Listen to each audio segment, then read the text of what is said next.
prophecy speaks of 144,000 souls who will awaken humanity's darkest hour to guide the transition into a new age. Among them, a select few of them will be called to be something greater. The warriors, the defenders, the leaders. If you're watching this, you may be one of them. I am Mashida Shabazz, and I've been living in spiritual intentional communities for the last 7 years, searching for a deeper purpose. That search led me to create the Kshatriya clan, a warrior order dedicated to building, serving, and protecting a global network of spiritual communities. By the end of this video, you will not only understand the role of the 144,000 in this coming transition, but you will know if you are among those chosen to lead and fight as a spiritual warrior. Here's what we're covering today. 1. The 144,000 and why it matters now. 2. The role of a spiritual warrior in leading this transition. And 3. How to take action and claim your path. So before we dive into the 144,000 and why it matters now, I just want to quickly share with you a personal story about how learning about this prophecy really changed my life and gave what I was doing a deeper sense of purpose. For years, I was building spiritual communities but felt incomplete. I knew we were creating something important, but I felt something missing. A deeper mission beyond just having peace and good times with like-minded souls. Then I came across the prophecy of the 144,000, and it all made sense. Not all of the 144,000 are meant to be warriors, but some of us. Some of us are called not to just awaken, but to serve, protect, and build. That realization changed everything. I understood that we, those who feel the fire to act, to train, and stand strong, are the Kshatriya branch of this movement. While many will guide through wisdom, we will be standing on the front lines, ensuring that wisdom thrives. So as we dive into the 144,000 prophecy and why it matters today, I want to share with you guys a beautiful quote from Revelations 14:3. And they sang, as it were, a new song before the throne, and no man could learn that song, but the 144,000 which were redeemed from the earth. And so the 144,000 prophecy is specifically meant within the Bible's context. So it's found in Revelation 7 and Revelation 14 if you're interested in learning more about it, about the 144,000. But essentially speaks to as I said before, a chosen group of people by God to shoulder the tribulation and bring forth something new, to bring forth a higher level of consciousness and awareness. And so it's an internal feeling of guidance and trust that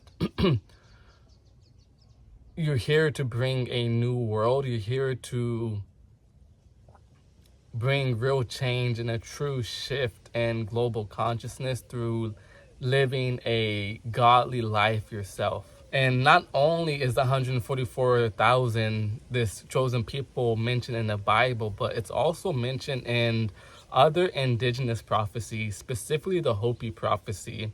The Hopis call this 144,000 the Rainbow Warriors, and it's kind of special today in Maui, Hawaii. You must have saw it earlier, but the rainbows kind of started to fade away, so it's quite nice. I can talk about the Rainbow Warriors, the chosen people, and have a rainbow behind me. So without further ado, I'm going to now share a quote about the indigenous prophecies of the Rainbow Warriors. When the earth is ravaged and the animals are dying, a new tribe of people shall come unto the earth, from many colors, classes, and creeds, and whom by their actions and deeds shall make the earth green again. They will be known as the warriors of the rainbow. The Rainbow Warriors will lead the people with the heart and spirit of the earth. They will gather the people not by force, but by the power of love and wisdom. They will show the way through their actions, and their leadership will restore balance, peace, and harmony to the world. Again, we have in the Hopi prophecy about the Rainbow Warriors, speaking of in this context, they're more direct about the spiritual warrior aspect of a people who will actively lead, actively guide, and to move the transition into a higher age. And I just really want to touch upon, it's not that, as I shared before, not every single 144,000 will be a warrior in this sense. Some will be monks, others will be spiritual people, but no, not everyone is going to be on the front lines. And the purpose of this video is to, one, awaken you to the reality that you may be 144,000, and then second, to inspire, if it is within you, that spirit of the Kshatriya, that spirit of the spiritual warrior, and to answer the calling and to step more into your power. And so I just really want to lay this frame down now, because if you want to continue this video, it's going to speak more about the spiritual warriors of the 144,000, and that's who I'm really speaking to and calling out in this video. So if you're 144,000 but you don't feel called to be a spiritual warrior, know you're still a chosen one. Know that you're going to be a part of this new earth, this new global civilization regardless. In Hinduism, it is said that whenever great darkness arises and righteousness is on a decline, that this is the Lord speaking. He says that whenever righteousness wanes and unrighteousness increases, I, the Lord, take form to protect the good and destroy the evil. Now, he, in this context, is speaking, the Lord incarnates as an avatar like Jesus Christ or Bhagavan Krishna or Lord Rama and other incarnations to restore righteousness, to restore Dharma, and to defeat evil. Now, I also am inspired by this, and I take it down to a personal level, because God normally doesn't just come alone. He brings his tribe with them, like Jesus and the 12 apostles, and other similar circumstances. And so I see for myself as a spiritual warrior, as a Kshatriya, that I am here to fulfill the same mission, the same purpose, to bring about, to protect and defend and bring about good, and to diminish, decrease, and defeat evil on an internal level and as well as an external level in the ways that I can, and to move this world forward and bring about positive change. And that leads me to the next point about another sign of this prophecy, so to speak, this awakening, is what we see in modern times. I think all of us really feel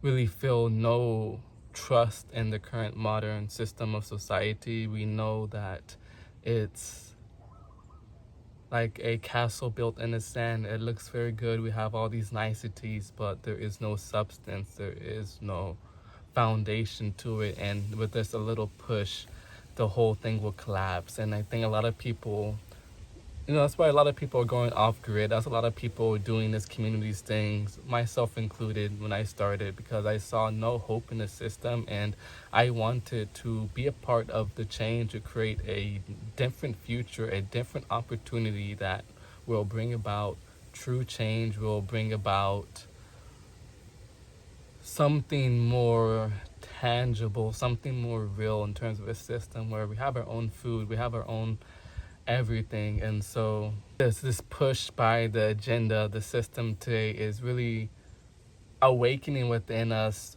a feeling of purpose, a feeling of destiny, and that we need to awaken. We need to get in contact with our souls more consciously. And it's also mentioned in the Bible here about essentially God uses, in Revelation, God uses these times to separate the wheat from the chaff. If you're not sure what that means, essentially it's like separating the good from the bad. And so a lot of people are fence sitters, when they're not really pushed to the brink. They don't feel the need to get off the fence. They're like, well, the system is like, yeah, it's bad. The politicians are corrupt, but we still have this nice car. We still have access to power, water, heat, etc. So it's not like things are all bad, right? We know a lot of these people, but God doesn't like that. God wants us to be truly righteous, and so He's creating situations like with the vax and other things that we need to consciously choose. Do we want to stand for righteousness, for dharma, for what is good, or do we support, condone, and allow evil to continue? And it's important to see that this is an opportunity to make your choice, because you will have to make a choice no matter what. And the longer you hesitate to make a choice, the more likely you are to enter a situation that it's too late to turn to the good side, because you're too deep and you haven't got off the fence soon enough. The second thing that I want to touch on now is that the role of the spiritual warrior in this great transition.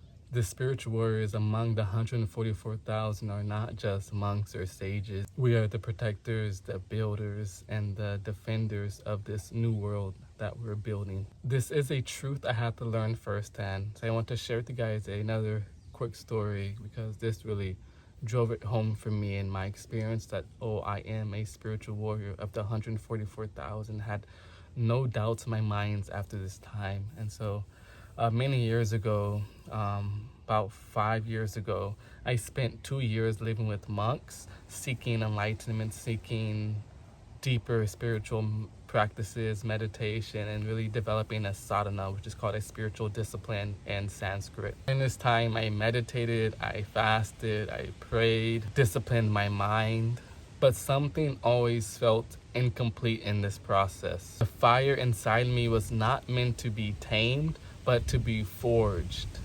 It wasn't until I started physical training, testing my limits, pushing through pain, and refining my will that I realized the missing piece: strength, readiness, the ability to act. Truth is, not everyone in 144,000 are meant to fight, but those of us who feel this warrior fire, we are meant to lead and protect the ones who cannot fight for themselves. And for those who are hearing this message and feeling some apprehension, like, are we really going into physical war?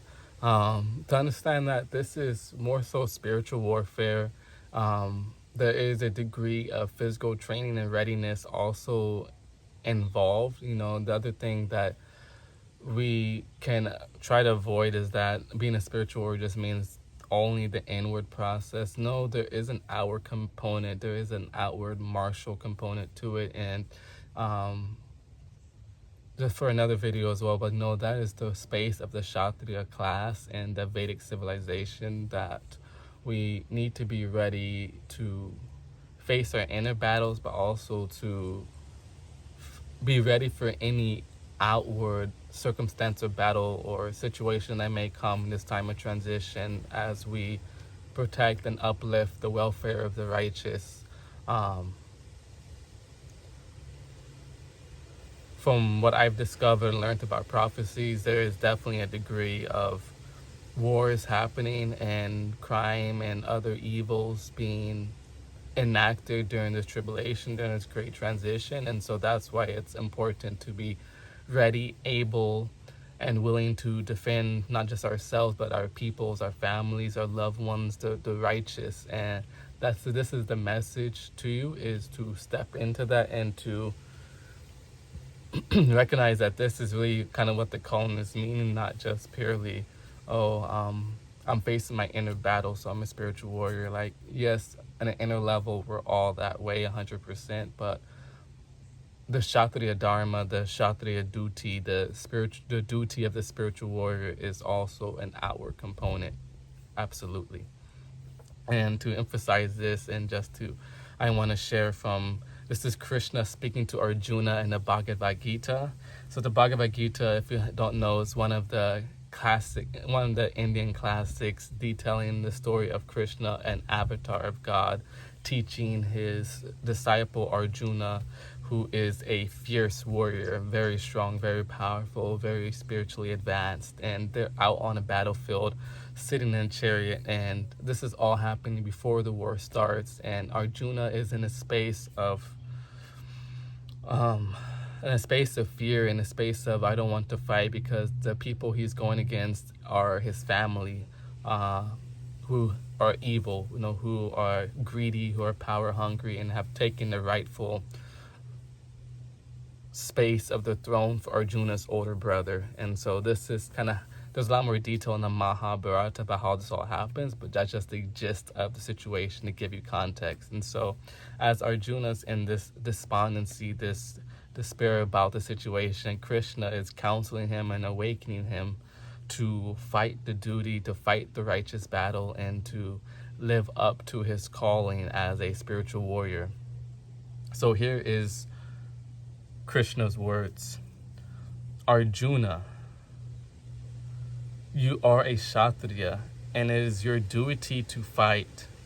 There is no greater duty for a warrior than to fight for a righteous cause. Do not hesitate, for this is your destiny in this battle. There's a great need for Kshatriyas, for spiritual warriors today, because this is not in a bad way, but a lot of, and I was kind of touching upon this earlier, a lot of spirituality nowadays is kind of soft. It's kind of not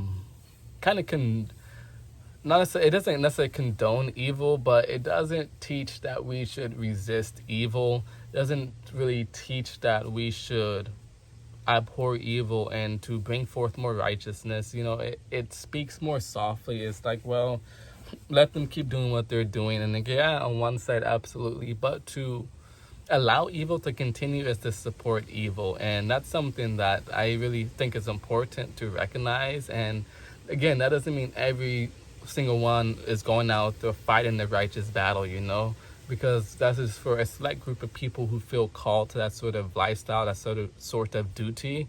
And so in that same way, because it's for a specific group of people, is why I see it's so important today to bring back the spiritual warrior way of life, bring back the Kshatriya class. And it's not about hereditary things and all these misconceptions that were created by the descendants of the Vedic civilization of modern day India. It's not about caste, it's not about birthright, it's purely about natural duty, dharma, and what your purpose is on this earth. Some of our purposes are to lead, to serve, and to protect.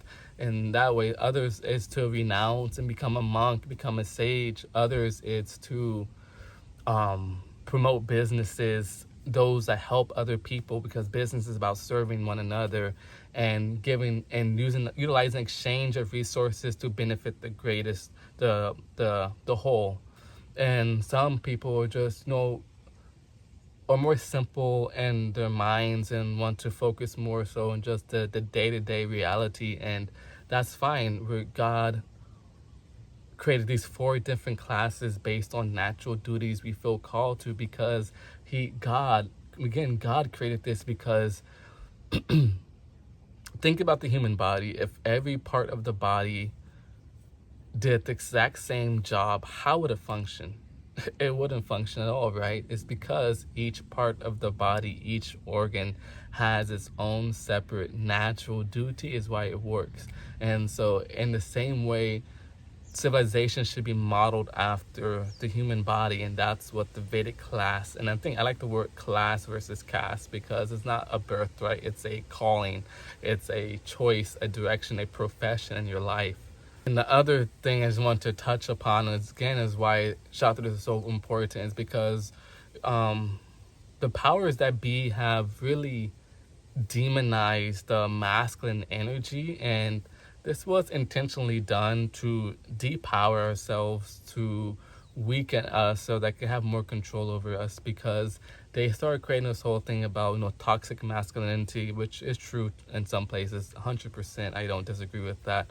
However, they've kind of been pushing like this patriarchal agenda that they themselves have created, so that people hate the patriarchy, hate the masculine energy, and the masculine energy is the energy that stands up on the front lines to defend the women, the children, the families, to protect. And they wanted us to lose our protectors, because without our protectors, we're just what's the expression?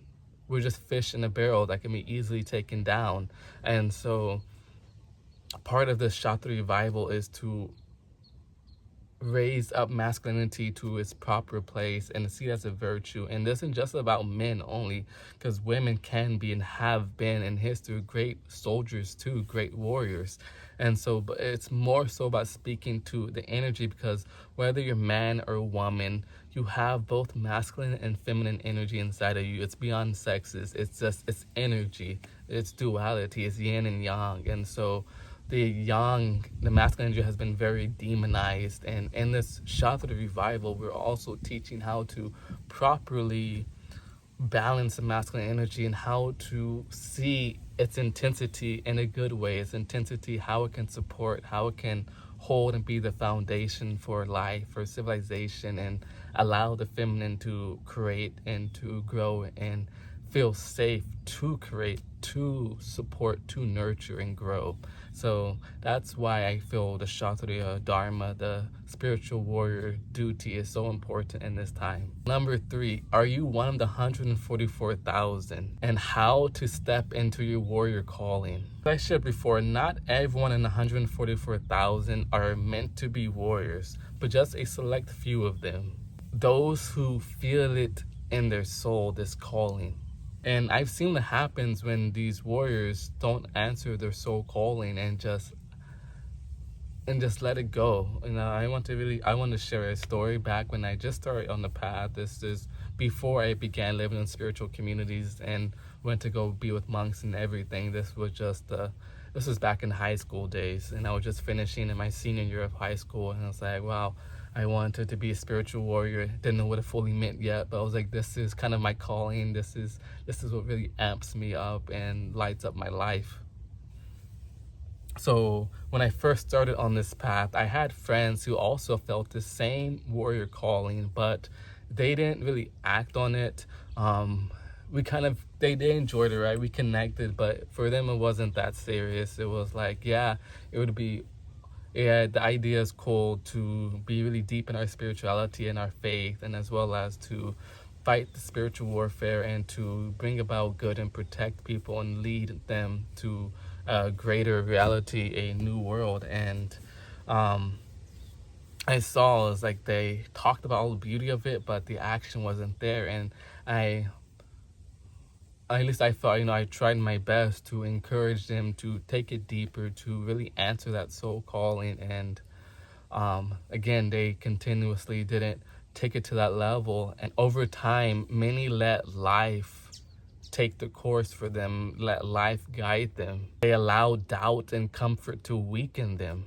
And I don't want to demean them or speak negative, because they're still my friends even today. But I know, in having conversation with them years later, that they look back and they saw the missed opportunity to answer their calling, and now they're bogged down in current responsibilities or ended up in the military or other paths of life that resembled the warrior dharma, but not fully aligned to what I share with them about what I'm here to create and what I wanted them to help me create, and to revive this spiritual warrior and the true place of the duties of warriors today. I really wanted to revive the culture that was lost, and they felt the same way, but they didn't act upon it. And now it's not so much that the opportunity is gone, but it's like it's always going to be harder to get back into it, If you feel this fire inside you, don't ignore it. Not everyone in the 144,000 is meant to fight, as I mentioned many times. But if you are, you must step forward.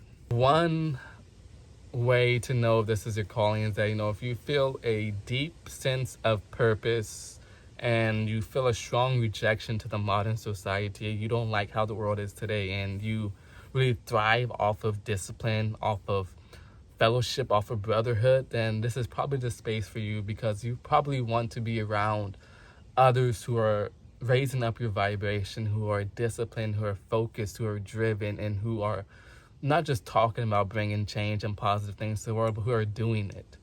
And if this is if this is what you want, then I'm sure that this is your calling, and you should answer it. You must answer it. And if you're just starting, the first steps you can start taking to dive deeper into your role as a spiritual warrior is to start a meditation practice. That's the most important thing, because it's an inward to outward thing. And as I shared before, we can all inwardly be spiritual warriors. So let's first cultivate that inward reality in ourselves. So develop your meditation practice. You can link in the description below one of my YouTube videos that teaches you how to meditate if you don't know how already. And then once you lay that foundation in meditation, then start working on the mental and physical disciplines. Begin your calisthenics, I don't really advise weight training so much. I think it's better to focus on muscular endurance and efficiency, because if you think about it, the bigger your muscles are, the more oxygen it takes to move them, and so the more tired you get. So think about it. If you're a warrior, your fight is not just a few minutes, not just a few moments, but you're going to be fighting for, think about the war back then, fighting for 30 minutes, hours on end, hauling things from place to place. And you really need endurance to do that, muscular endurance. And so you should train in that way, push yourself in that way, because muscular endurance is not just physical training, but it's a mental training as well. If you ever tried to just hold on the pull-up bar or do planks, it's like we give up before we really are out of energy, out of gas. And that's why I love this sort of training, because I'm sitting in horse stance and I'm just like, oh, it's a minute, 2 minutes, I have no more left in me, I have nothing more in the tank, and I'm just like, no, push, use my mind and push, and boom, I open the doors and I receive those benefits physically as well as mentally, knowing that I'm stronger than what I think I am, and I have more willpower than I thought I did. And so this cultivation of willpower is in essence the focus of the training of a Kshatriya, of a spiritual warrior. Once you start laying your own foundation, the next thing is to find your tribe, find your group of people, of spiritual warriors who resonate with the 144K, the Rainbow Warriors, and really align with them, team up, work out together, meditate together, but really bond with it, because as warriors, it's so necessary for us to be with others who are the warrior dharma, the discipline, and to connect and to build that fellowship, that bond, because it's what strengthens us. When we're alone, we feel weaker, but when we're together, our power, our will is magnified hundreds, multiples of times. Not just simple addition, it's multiplication when we come together. Overcoming your doubts and weaknesses. Every spiritual warrior, comes to that point, myself included, where I've doubted my strength. I've doubted if this is my mission in life, and it's okay. It's normal. It happens. Even Arjuna, a great warrior himself, a great Kshatriya, one of the greatest of all time, still had moments of weakness and needed the counsel of Krishna, of God, to uplift his consciousness. So just to know that it happens is normal. And one of the best things you can do is to meditate, to pray, seek inner guidance, and get in alignment with your purpose again, and keep moving forward and don't stop. As I shared with finding your tribe, and because we'll have doubts and weaknesses, having a sense of fellowship with like-minded souls on the same path of life as you are is so encouraging and so uplifting. And oftentimes we feel weak in our purpose because we're alone in our purpose, but it's important to realize that you're not alone, and that there are others out there who want to embody this way of life, the spiritual warrior way of life more, and are looking for a community, looking for a fellowship. And that's largely why I began forming this Kshatriya clan, which is a knight order, a order of warriors dedicated to building, serving, and protecting spiritual communities for this new age as we go through the transition, because I found that when I was by myself, I was weaker, but when I came with others, I was stronger, I was uplifted, we supported one another. And so my life's mission is dedicated to building this clan, this Kshatriya team of spiritual warriors to serve the global network in this future global civilization, to be the leaders, the defenders, the protectors of this transition into the new earth, and to protect and guide the new earth to blossom. So this Kshatriya clan that I am developing as of right now is essentially the warrior branch of the 144,000. It's the warrior branch of the chosen people to be a part of this new earth, this new age. And this clan, I'm building, this group of spiritual warriors, is about having a training ground, really, that we can develop these qualities in a space that understands us, where we don't feel like we're the black sheep of the family, that we're not awkward or weird, but we're normal. We have this calling, we all feel it together, and we love this feeling, and we can be more comfortable in this feeling that we have, this fire inside of us. We can accept it and not reject it. And this training grounds is like a forge to bring about divine warriors, one after the other, those that can resemble Krishna and Krishna's strength and Krishna's wisdom and Krishna's courage and divinity, that we ourselves can emulate that and to rise to that standard. And lastly, the Kshatriya clan will be a resistance against the evil forces, and to really pave the way for a new age through building self-sufficient spiritual communities, because that is the way to go against the system, is to have our own sovereignty. And we can have that sovereignty when we are in control of our food, our water, our power, all of that. As long as we give the power to the system, we're tied to the system. And so this Kshatriya clan, this order of warriors, our first and most important responsibility is to lay the foundations for a new civilization through communities. If you feel this calling, you're not alone. Comment below about how this video may have awakened the spiritual warrior in you, or if you've already been tapped into it. No, when was the moment that it dawned upon you that this was your dharma, this was your calling in life? I love to read the comments and hear about your own experiences. And stay tuned. And I'll just mention here, because those who watch this video later, stay tuned, and you may find in this description a link for a online community I'm building for Kshatriyas, for spiritual warriors. Much peace and love to you all. Until next time.